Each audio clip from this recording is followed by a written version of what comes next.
When a conservative force does positive work on a body, the potential energy of body increases, decreases, remains unaltered. हमें options check करने हैं इसमें. एक option increases है, decreases है और एक रिमेन अनऑल्टर्ड है. कंजर्वेटिव फोर्स पॉजिटिव काम कर रहा है.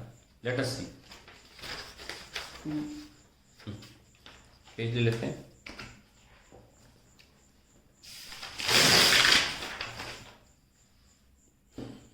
देखो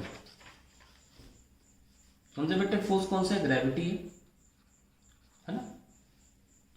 मान लीजिए ये एक बॉडी है जो एक प्लैंक पे ऐसे रखी हुई है एक हाइट पे. हमने इसको खिसकाया तो ये क्या होगा? ये नीचे गिर जाएगी. कौन नीचे ले जा रहा है इसको?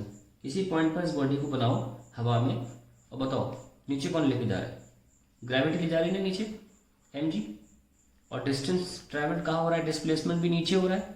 तो वर्क डन बाय ग्रेविटी जो कि कौन सा फोर्स है? Conservative force. वर्क डन वो कैसा है? F into S cos zero, क्योंकि F mg और डिस्प्लेसमेंट जो s जो भी हो रहा है उनके बीच में एंगल 0 डिग्री है. तो आंसर क्या आया? पॉजिटिव आया. यानी कि जब कंजर्वेटिव फोर्स ने काम किया तो वर्क डन पॉजिटिव आया. ऐसे में बताइए पोटेंशियल एनर्जी क्या हुआ? इस दौरान पोटेंशियल एनर्जी क्या है? mgh. और मान लीजिए इस पर्टिकुलर पॉइंट पर पोटेंशियल, हमेशा जमीन से देखना, ऊपर से नहीं, mgh डैश. आप बताइए h बड़ा कि h डैश? ऑब्वियसली h बड़ा है. तो यानी कि पोटेंशियल एनर्जी घट रही है ना. तो यानी कि when work done by conservative force is positive, then potential energy decreases. आइए इसको एक तरीके से और करा जा सकता था. हमको पता है कि फोर्स का फॉर्मूला होता है माइनस का D you by D R. Very important. ये नेगेटिव साइन ध्यान रखना. इस नेगेटिव साइन का मतलब यही होता है दैट ये कंजर्वेटिव फोर्स पे लिखा गया था that the direction of conservative force is such, conservative force is such that it acts towards that direction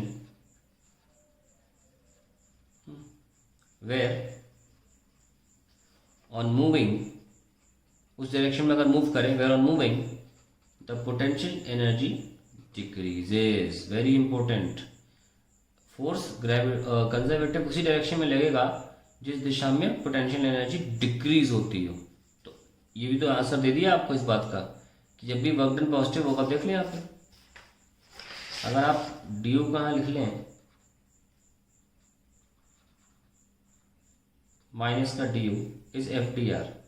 yes और नो? वर्क डन पॉजिटिव हुआ, एफ और डी आर तो पॉजिटिव है और हमारा डी यू अकेला पॉजिटिव होता है अगर माइनस साइन बाहर लगा हुआ है. इसका मतलब पोटेंशियल एनर्जी घट गई, माइनस में है, घट गई. ऐसे भी कर सकते हैं मल्टीप्लाई करके. ये दोनों चीज़ें क्या है? Work done force into displacement, ये दोनों टर्म्स पॉजिटिव है. और बाजू में क्या लिखा हुआ है? डी यू नेगेटिव है. ठीक है ना. तो डी यू नेगेटिव होगा तभी तो ये टर्म पॉजिटिव हो पाएगा. भाई देखो राइट हैंड साइड क्या है? एफ और डी आर मिलके क्या करेंगे? पॉजिटिव ही तो बनाएंगे. ये सर नो. तो माइनस डी यू का मतलब क्या हुआ? अगर राइट हैंड साइड पॉजिटिव है, हाउ कैन लेफ्ट साइड भी negative? That means D you को अपने आप में क्या होना पड़ेगा? नेगेटिव. तभी दोनों मिलकर पॉजिटिव हो पाएंगे. यानी कि पोटेंशियल एनर्जी में डिक्रीमेंट आया है. 3 तरीके बता दी करने के. मैंने आपको इक्वेशन के सहारे से बता दिया, डायरेक्शन के अकॉर्डिंग बता दिया और सिंपलेस्ट फॉर्म में बता दिया कि करना क्या है. ठीक है. चलिए अगला पार्ट क्या है? Work done by a body against friction always results in loss of kinetic energy या potential energy. Work done friction अगर आपका आ जाता है तो ऑब्वियसली मोशन के दौरान it will be kinetic energy. The answer is kinetic energy. और इस केस में क्या था? Potential energy decreases. ये तो अभी रॉकेट के केस में भी किया ना हमने, काइनेटिक एनर्जी डिक्रीज होती है. Now the rate of change of total momentum of many particle system is proportional to external force या sum of the internal force of system. नहीं, मोमेंटम का conservation, rate of momentum of a many particle system is proportional to हमेशा external force. Internal forces bring no change in momentum. Remember this. External momentum force is the answer. In an elastic collision of two bodies, the quantities which do not change are total kinetic energy, total linear momentum, total energy of the body, total energy of two bodies. फिर क्या लिखे, फिर से पढ़ लेते हैं. In an elastic collision of two bodies, the quantities which do not change are elastic. Inelastic हो रहा है, ध्यान रखना, ठीक है ना. Inelastic. Which do not change our total kinetic energy, ये तो चेंज होती है, ये तो गलत हो गया. टोटल लिनियर मोमेंटम, ये नहीं होता चेंज, ये रिमेन्स कांस्टेंट. इनइलास्टिक में हो जाए, इलास्टिक में हो जाए, परफेक्टली इनइलास्टिक में. टोटल लिनियर मोमेंटम जो सिस्टम का होगा, दो बॉडीज कोलाइड कर रही है, उनका जो होगा वो हमेशा सेम रहेगा initially and finally. Total energy of system of the two bodies and total energy of system of two bodies, total energy ये कंजर्व्ड रहेगी.